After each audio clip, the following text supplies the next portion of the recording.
sahabat GTH Ministry, kita masih berbicara tentang bagaimana atau kenapa Kelanjutan yang pertama itu mati. Bisa mati. Ya. Dan berkaitan dengan hal itu, kita pasti akan membicarakan dulu tentang rentetan peristiwa atau apa saja yang nyambung pada kenyataan atau fakta itu. Maka kita akan lanjutkan hari ini tanpa mengurangi waktu supaya kita juga bahasan ini cukup menarik dan itu cukup diperlukan perhatian yang khusus supaya tidak terlewatkan dan Anda semuanya bisa memahami benar-benar kenapa terjadi seperti ini, rentetannya seperti apa, itu menjadi satu rangkaian yang tidak bisa dipisahkan. Ya. Maka kita akan lanjutkan tentang itu.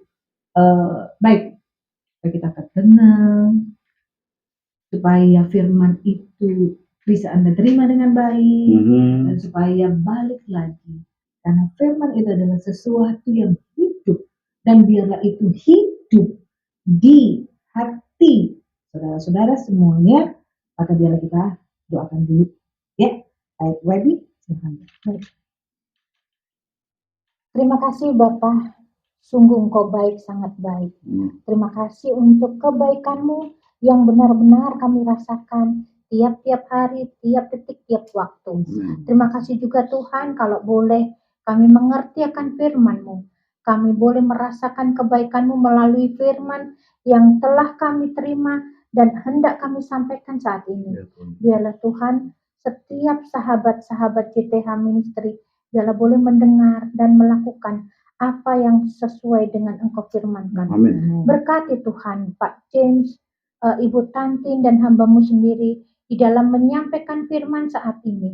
Biarlah hamba-hamba setia-Mu ini Tuhan boleh menyampaikannya bukan dari pemikiran kami, tetapi biarlah firman yang kami sampaikan adalah benar-benar hikmat marifat yang daripada-Mu. Amin. Terima kasih Bapak, kami ingin dan rindu setiap sahabat-sahabat GTH Ministry boleh mengerti mengapa Tuhan harus mati. Dan mengapa Tuhan mati.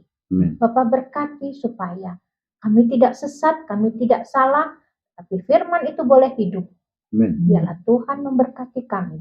Di dalam nama Yesus HaMasiah kami mengucap syukur. Haleluya. Amin. Amin. Iya. Kita berbicara pada waktu yang lalu bahwa Tuhan menciptakan manusia itu segambar, segambar dan serupa dengan penciptanya. Ya. Lalu di Kejadian 2 ayat yang ke-17 itu disampaikan bahwa banyak hal yang diciptakan oleh Tuhan, tapi ada satu pesan bahwa dilarang untuk memakan buah pengetahuan yang baik dan yang jahat. Karena pada saat engkau memakannya, pada hari yang engkau memakannya, engkau mati.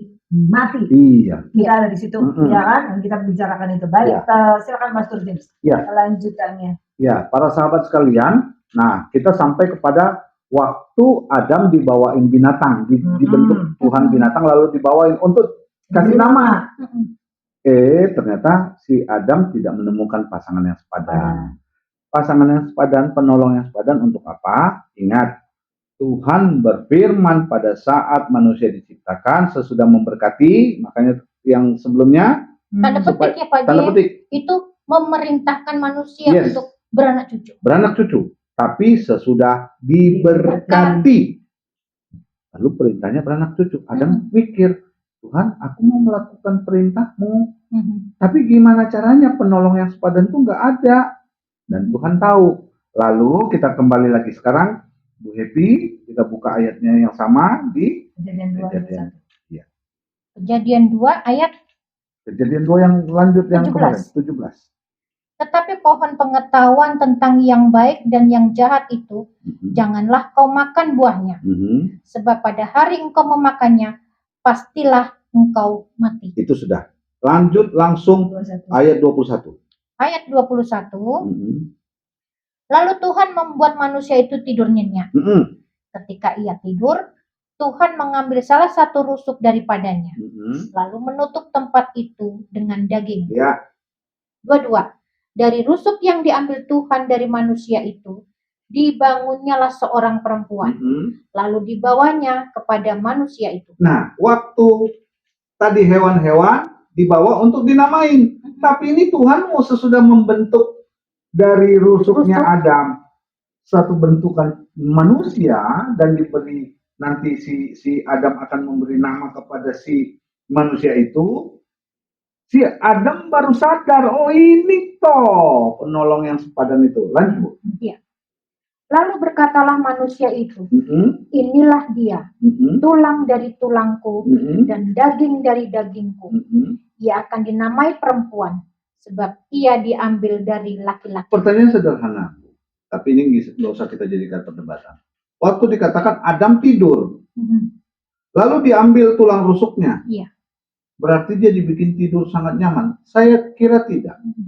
Dia itu waktu Tuhan mengambil rusuknya tidak akan sakit karena Tuhan. Iya. Makanya dia tahu. Lalu berkatalah Adam, inilah dia tulang dari tulangku. Artinya dia sadar. Sadar bukan tulang adik mamanya itu laki-laki, bukan. Iya. Mentang-mentang bata. Tulang dari tulangku dan daging dari dagingku. Dia tahu, dia sadar. Tapi karena saat itu belum jatuh dalam dosa, jadi nggak ada merasa sakit ya. Yang namanya Tuhan. Iya. Kalau Tuhan yang berkarya, segala sesuatu tiada yang mustahil bagi Tuhan. Zaman itu mungkin belum ada bius. Makanya memang betul kenapa manusia dunia berkata, kalau gitu kalau tiada yang mustahil kok Tuhan mati. Nanti kita lanjutkan dulu yang ini. Oke. Ayat 24.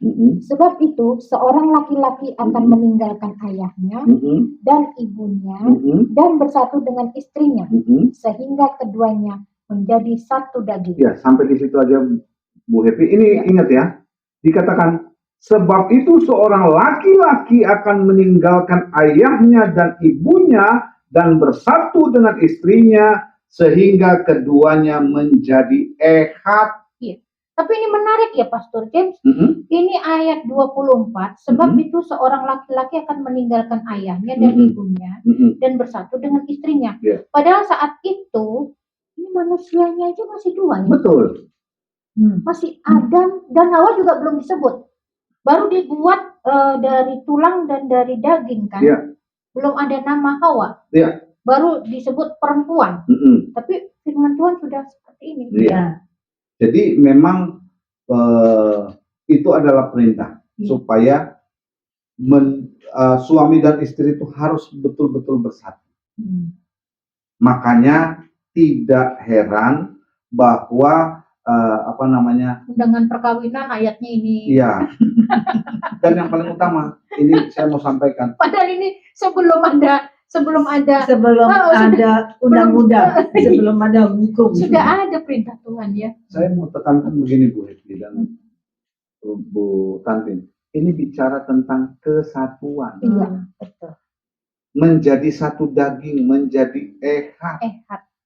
Ehad itu bukan bilangan satu, bukan, tapi satu kesatuan. Itulah seperti Bapa, Putra dan Roh Kudus, ketiganya ehad. Ehad.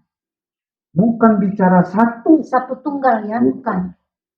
Jadi nanti kita akan lanjutkan kembali, kita akan lihat. Oke, jadi disitulah penciptaan dan pembentukan manusia.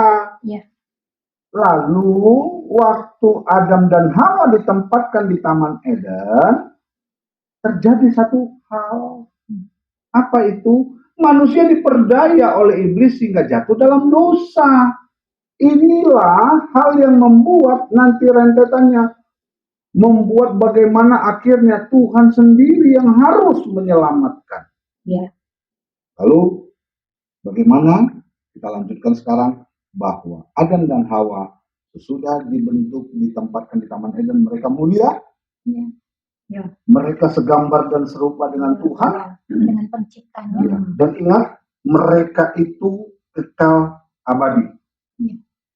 Walaupun mereka dibentuk dari debu tanah, tapi mereka kekal dan abadi. Hanya karena jatuh dalam dosa, terjadi sesuatu hal. Kita lanjutkan dulu. Sekarang bagaimana Adam dan Hawa itu jatuh dalam dosa. Kejadian 3. Kejadian 3. ayat, langsung aja lah dari ayat 1 nggak apa-apa supaya ada sesuatu yang kita bisa dapat. Ayat 1. Kejadian 3 ayat 1. Ya. Adapun ular, ialah yang paling cerdik dari segala binatang di darat yang dijadikan oleh Tuhan. Ular itu berkata kepada perempuan itu, tentulah Tuhan berfirman, semua pohon dalam taman ini jangan kamu makan buahnya, bukan? Iya, sampai di sini Bu Heti. Bahwa dikatakan ada ular.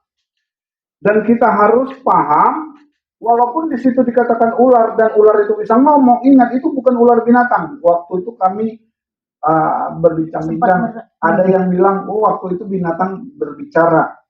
Tapi saya katakan, binatang tuh nggak bisa berbicara sejak awalnya. Tapi sudahlah, kan kita nggak hidup di zaman Adam. Tahu juga, mau dia bisa bicara, mau dia bisa bicara. Karena di sini ada kata-kata, ular itu berkata kepada perempuan. Iya, tapi ingat, ular yang di sini itu ada kaitannya dengan cerita di dalam Wahyu. Ular tua. Siapa? Satan. Artinya ular ini mungkin bukan bentuknya yang dia mengambil rupa seperti ular, padahal dia adalah iblis. Iblis yang menipu, karena memang iblis itu bisa menipu, nggak bisa memaksa, nggak bisa memakan. Ingat, tidak ada tuh kalau kalian nonton film horor memang jadi sangat menakutkan. Setan, hantu, genderuwo, pocong, apalagi kuntilanak, kuntil mama, kuntil bapak, apalagi bisa makan manusia, bisa membunuh manusia, nggak bisa. Berarti hati-hati dengan ular yang bisa ngomong. Iya, bahwa iblis itu hanya bisa nipu, bisa ngakal-ngakalin, intimidasi, membuat sesuatu kita, dan sebagainya. Jadi si iblis itu ngomong sama Hawa, dan dia sepertinya sedang menyampaikan firman loh. Dengan dia bahasa yang halus dan bahasa yang menjebak. Dan karena dia membalikan firman, dia bilang begini, tentulah Tuhan berfirman, semua pohon dalam taman ini jangan kamu makan buahnya. Bukan? Semuanya jangan dimakan. Padahal Tuhan bilang kepada Adam. Ingat ya, bukan kepada Hawa, pada Adam. Ingat Adam, semua pohon-pohonan yang ada di taman itu buahnya boleh. Semuanya boleh, kecuali satu. Kecuali satu. Pengetahuan yang baik dan jahat, jangan kau makan. Kalau ini dibalik sama si iblis, semuanya pasti boleh. Nggak boleh dimakan. Lalu si Hawa kena jebakan Batman. Jebakan iblis. Ayat 2 bilang apa, Bu? Saut perempuan itu kepada si ular. Buah pohon-pohonan dalam taman ini boleh kami makan. Iya. Jadi dia mulai merespon iblis. Makanya, jadi iblis ini ngetes ya? Ngetes. Makanya para sahabat sekalian. Gelenu, pelan-pelan gitu. Enggak langsung to the point. Lu gini, enggak. Jadi pelan-pelan. Ini apa yang bisa kita ambil pengajarannya? Jangan mau berdiskusi sama iblis. Sekali berdiskusi ada celah. Dia masuk kemana-mana. Dia cari celah ini, dia coba itu. Makanya kalau ada iblis, tinggalin. Jangan malah duduk di situ ngobrol. Tapi nanti pertanyaan gimana? Gimana kita tahu itu iblis apa bukan gitu? Lihat, yang disampaikan itu kebenaran firman sesuai atau bukan. Karena ini ternyata dibolak-balik. Sama seperti para sahabat sekalian datang ke gereja. Kalau tidak sesuai dengan firman Tuhan, tinggalin tuh gereja. Hati-hati. Iya, gereja itu bukan berbicara tentang bangunan, gereja itu bukan berbicara tentang seberapa banyak orang yang ada di sini, jemaat dan sebagainya. Tapi apakah kebenaran itu yang disampaikan? Iya, betul. Kadang kan memang banyak tuh, mana yang banyak orang, mana yang kelihatannya bergerumbul, itu yang akan kita pilih. Karena kalau kita mengambil jalan sendiri, sepertinya kita nggak ada teman. Nanti itu kita akan bicarakan khusus. Bagaimana supaya kita tidak mengikuti dunia, tetapi mengikuti. Tapi ini juga menarik juga ya, Bu Tantin. Jangan sampai kita terpengaruh. Nah, ini kan kita bicara tentang kematian Tuhan. Nah, Tuhan siapa? Nah, itu yang penting. Sekarang kita bicara bahwa kita akan memperingati siapa Tuhan kita yang akan kita peringati pada bulan ini. Jumat Agung. Banyak yang masih menyembah Tuhan yang lain. meskipun dia mengatakan menyebut bahwa nama Tuhan yang lain. meskipun dirinya juga mengatakan bahwa aku adalah orang yang percaya. Iya. Ya. Tapi yang panggil seberapa besar nama Tuhan yang lain. Iya. Oke, kita lanjut. Kita lanjut lagi bahwa tadi kan iblis mulai merayu dan Hawa meresponi. Lalu dia tambahin yang yang ditawarkan oleh iblis kan general. Semua pohon nggak boleh dimakan kan kata Tuhan. Ayat 3-nya dia ngarahin. Coba. Tetapi tentang buah pohon yang ada di tengah-tengah taman, Itu Hawa yang jawab. Ngasih tahu ke si iblis. Ini kata Hawa nih ya. Tetapi tentang buah pohon yang di tengah-tengah taman, Tuhan berfirman, jangan kamu makan ataupun raba buah itu, nanti kamu mati. Sebenarnya firmannya berbeda toh? Iya. Tidak ada dikatakan makan dan raba. Padahal yang kamu makannya pasti mati. Ini ada raba-raba juga ya. Dia pakai yang sesuatu. Oh, iblis langsung nangkap. Oh, dia nggak paham nih firman nih. Langsung diterkam sama si iblis. Langsung dirayu. Rayuannya ini maut. Rayuannya maut. Kenapa? Yang diberikan sesuatu yang sangat-sangat menarik. Coba lanjutkan. Ini sangat menarik ya. Tetapi ular itu justru berkata kepada perempuan itu, sekali-kali kamu tidak akan mati.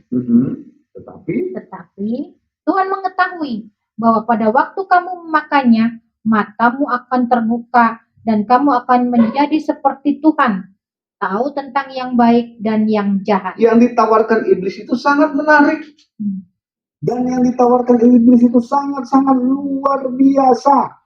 Makanya waktu Tuhan Yesus ada di padang gurun, dia selesai melakukan puasa 40 hari, 40 malam, datang iblis untuk menggoda dia, mencobai dia. Dan yang ditawarkan oleh iblis itu yang luar biasa. Lapar, oh kamu pasti bisa dong bikin makanan, kan kamu dahsyat. Kamu kan Tuhan, kamu kan dahsyat luar biasa. Kamu dengan sekali omongan batu ini jadi roti, pasti jadi, diangkat. Tapi Tuhan tidak jatuh dalam dosa. Sama sekali tidak tergoda. Tidak tergoda. Karena Tuhan enggak mungkin. Tapi ingat, dia itu juga manusia. Makanya dia mati. Cluenya udah sedikit. Artinya, kalau sesuatu yang ditawarkan dunia itu sangat menggodamu, hati-hati. Apalagi ini disebutkan bahwa Tuhan itu tahu bahwa kamu pada saat kamu makan, kamu tidak mati. Justru kamu akan sama seperti Tuhan. Mungkin aja. Si ularnya ada di pohon itu. Wow, sini nggak mati tuh. Kan kita nggak tahu. Karena tanpa bukti sesuatu, manusia kan begitu. Oh, gampang sekali dengan apa yang dia lihat, apa yang dipikirkan, jadi itu barang dipakailah sama si iblis. Sehingga dengan waktu si Hawa menangkap tadi apa yang ditawarkan oleh iblis tadi, dia taruh di dalam hati dan pikirannya. Lalu apa? Ayat 6. Ayat 6. Perempuan itu melihat bahwa buah pohon itu baik untuk dimakan. Kira-kira Bu Happy, sebelumnya udah dilihat belum sama si Hawa? Tiap hari masih dilihat. Tapi waktu mulai digodai, mulai waktu dikasih sesuatu, ditempelin di dalam pikirannya, iya ya. Kok selama ini aku nggak melihat ya? Kok selama ini? Pada saat itu dia melihat, karena kan mereka Hawa itu juga ada di situ. Dia melihat setiap hari, tetapi tidak membiarkan pikirannya. Contohnya begini Bu Tantin, ini misalnya nih, ini keramik dari Tiongkok. Saya tiap datang ke sini disuguhin pakai ini. Satu ketika ada masuk dalam pikiran saya omongan iblis. Itu yang di meja itu, satu gelas itu, cangkir ini 1 miliar ini. Itu kalau pulang kantongin, banyak duit. Iya misalnya. Awalnya, karena saya udah biasa, saya sih nggak ada masalah. Dan setiap kita ketemu, kita sharing firman Tuhan, ini teko dan cangkirnya mesti ada ya. Ada. Tapi begitu mulai dimasukkan, dibisikkan 1 miliar ini, Iya ya. Masuk kantong. Nanti pasti nggak ketahuan lah kalau dikantongin kecil ini. Iya, ya seperti itulah Seperti ibaratnya. itu. Lalu tergeraklah untuk mengambil. Si Hawa pun begitu. Iya juga ya, selama ini kulihat biasa, tapi sesudah diamat-amati dengan lebih fokus, oh ini menarik. Lalu pada saat ada sesuatu yang menarik hatinya, dia menerima tawaran si iblis tadi, lalu apa Bu? Lalu ia mengambil dari buahnya dan dimakannya dan diberikannya pula kepada suaminya yang bersama-sama dengan dia. Ada. Dan suaminya pun memakannya. Karena Hawa dilihat nih kata-kata Tuhan. Pada hari engkau memakannya pasti engkau mati. Waktu Adam melihat Hawa ambil dan makan, nggak mati. Nggak mati. Lalu dikasih sama dia, kalau si Hawa nggak mati, aku juga pasti nggak mati. Ternyata si Adam ini nggak dirayu ya. Nggak dirayu. Enggak. Dia itu menyerahkan dirinya, makanya dia tidak taat. Makanya di dalam Roma dikatakan ketidaktaatan satu orang. Bukan ketidaktaatan dua orang. Tidak taat satu orang karena perintah itu datang kepada Adam, bukan kepada Adam dan Hawa. Lalu Adam menerima dan memakannya. Nah sekarang, yang sebelumnya saya sudah kasih tahu. Ingat kata-kata Tuhan. Mana buktinya? Bahwa firman Tuhan berkata, hari engkau memakannya, pada hari itu engkau pasti mati. Mati nggak? Secara daging memang tidak mati. Tidak mati. Tidak mati. Tapi kita sekarang buka. Ya. Kita buka Kejadian 4. Kejadian, Mbak. Kejadian 5. Maaf. Oh, kejadian. Kejadian 5. Kejadian 5 ayat 5. Kejadian 5 ayat 5. Jadi Adam mencapai umur 900. Ya, 30 tahun. 30 tahun. Lalu ia mati. Bapak Ibu, para sahabat sekalian, pernah dengar firman? 1 hari bagi Tuhan, berapa hari? 1000 tahun bagi manusia. Lewat nggak 1 tahun, 1 harinya Tuhan?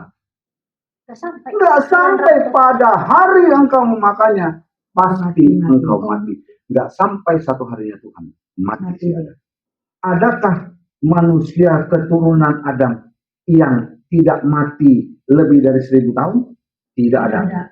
Hanya ada Highlander. Kalau para sahabat pernah lihat film Highlander. Film Highlander tuh umurnya udah ribuan tahun. Duncan MacLeod, ya kan? Tidak. Atau Tom and Jerry. Tidak ada yang lebih dari 1000. Siapa yang paling tua? Metusalah 969. Lalu yang kedua Yared 930 something. Lalu Adam. Tidak ada yang sampai 1 hari di mata Tuhan. Itulah membuktikan firman Tuhan ya dan amin. Hari Adam memakannya, dia mati. Hari Adam memakan buah itu, dia mati. Itu gambaran pertama. Gambaran kedua tadi disampaikan oleh Ibu Hevi. Bahwa mati nanti ada hubungannya. Dia mengalami kematian secara daging. Ini yang nanti akan kita bahas. Bahwa ada kematian dagingnya. Dan ini yang harus Tuhan beri keselamatan. Dan pada saat Adam dan Hawa jatuh dalam dosa. Terjadi hal yang memalukan. Mereka menyadari diri mereka telanjang. Mereka menyadari bahwa mereka itu manusia hina. Lalu mereka berusaha untuk menutupi kehinaan mereka. Mereka bikin pakaian dari kulit pohon, dari daun pohon ara. Tapi Tuhan lihat itu tidak akan pernah bisa menutupi aib. Tidak bisa menutupi celah. Tidak bisa menutupi dosa. Tidak bisa menutupi segala hal yang buruk yang manusia lakukan. Tuhan justru memotong hewan ya, untuk menutupi lalu itu. Akhirnya karena memang tidak ada satu manusia pun yang bisa menyelamatkan, membuat mereka itu menutupi kemaluannya, rasa malunya, rasa dosanya. Tuhan yang membuat pakaian dari kulit benar. Nanti kita akan lanjutkan di dalam pertemuan selanjutnya. Tetap selalu mengikuti program JTH Ministry karena di dalamnya banyak sekali pengajaran-pengajaran untuk kita tetap kuat di dalam Tuhan. Ya, Ibu Tani. Oke, saya Ya. Oke. Baik, nanti kan berikutnya pembahasan kita belum selesai. Ya. Tapi rentetan peristiwanya itu harus dipahami dengan baik. Sudah sampai kepada manusia jatuh dalam dosa. Oke. Jangan lupa subscribe, like, share, dan juga komen. Ya. Oke, kita akhiri yang untuk hari ini. Mari kita bersatu dalam doa. Kami mengucap syukur untuk firman yang sudah boleh kami dengar. Tuhan, kami tahu keberadaan kami masing-masing itu tidak cukup kuat untuk memahami firman-Mu. Tapi tolong berilah kami semuanya, termasuk para pendengar, sahabat JTH Ministry, tanah yang subur, sehingga firman yang boleh ditaburkan itu akan benar-benar bertumbuh dan menjadi perilaku kami dalam keseharian kami. Kami tahu kuat kuasa kami tidak sanggup, tetapi kami percaya Roh Kudus yang tinggal di dalam diri kami itu yang bisa membakar kami dan membuat firman itu hidup di dalam kami.